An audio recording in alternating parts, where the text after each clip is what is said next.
Renungan Harian GKI Anugerah, Hari Rabu 23 Februari 2022. Rancangan penuh harapan. Mari kita mempersiapkan hati kita dengan berdoa terlebih dahulu. Tuhan, ajar kami untuk bisa membingkai setiap peristiwa dan pengalaman hari ini dengan hati yang berharap padamu. Amin. Renungan harian hari ini diambil dari Yeremia 29 ayat 11 yang berbunyi demikian. Sebab aku ini mengetahui rancangan-rancangan apa yang ada padaku mengenai kamu. Demikianlah firman Tuhan, yaitu rancangan damai sejahtera dan bukan rancangan kecelakaan untuk memberikan kepadamu hari depan yang penuh harapan.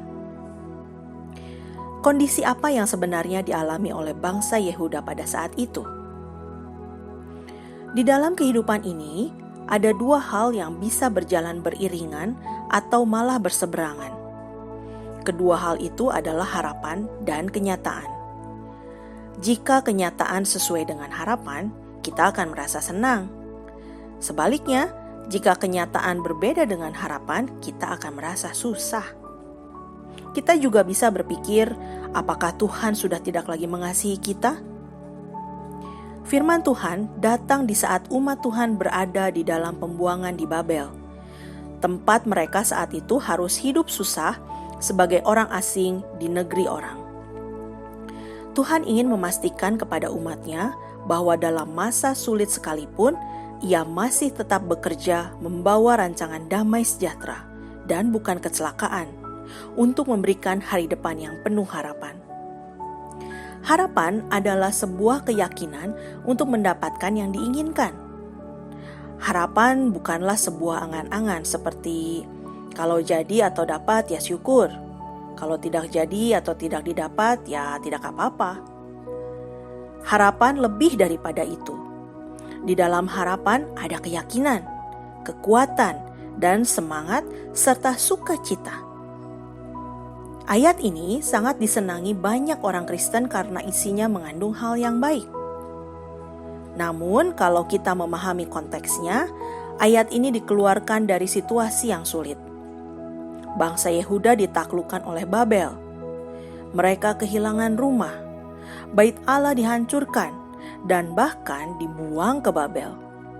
Kehidupan mereka sama sekali berlawanan dengan apa yang mereka pikirkan tentang status mereka sebagai anak Tuhan. Tiba-tiba, Hananya bernubuat bahwa orang-orang Yehuda akan dikembalikan ke tanah asal mereka dalam waktu 2 tahun. Yeremia 28 ayat 11. Ternyata nubuat Hananya palsu, bukan berasal dari Tuhan. Melalui Nabi Yeremia, Tuhan menegaskan bahwa orang-orang Yehuda akan tinggal di Babel selama 70 tahun. Yeremia 29 ayat 10. Tetapi Tuhan menegaskan bahwa Ia memiliki rancangan hari depan yang baik. Yeremia 29 ayat 11. Melalui Yeremia 29 ayat 11, kita mengetahui bahwa Allah memegang kendali atas kehidupan kita, seburuk apapun situasinya. Hal ini bisa kita lihat dari Yeremia 28 ayat 4. Yang dalam nuansa terjemahan yang lebih tepat menyatakan bahwa Allah lah yang membuang mereka ke Babel, bukan karena kuasa Nebukadnezar. Allah akan mengerjakan rencananya dalam kehidupan umatnya. Roma 8 ayat 28-30. Ia juga memberkati kehidupan umatnya. Yeremia 29 ayat 5-7. Walaupun bangsa Yehuda masih harus tinggal di Babel, tetapi Tuhan memerhatikan dan memurnikan mereka. Berpegang pada kebenaran ini, maka kita perlu menerima situasi apapun yang ada, dan tetaplah jalani kehidupan yang bermakna. Dalam hal ini, Rick Warren mengatakan, hal yang paling menjadi pengharapan saya adalah kasih karunia Tuhan. Mengetahui kasih karunia-Nya memberi saya kekuatan, karena apapun situasi yang saya hadapi, tidak ada yang mengejutkan Tuhan. Bagaimana sebuah duka cita dapat memberikan pengharapan yang baik dalam hidup ini?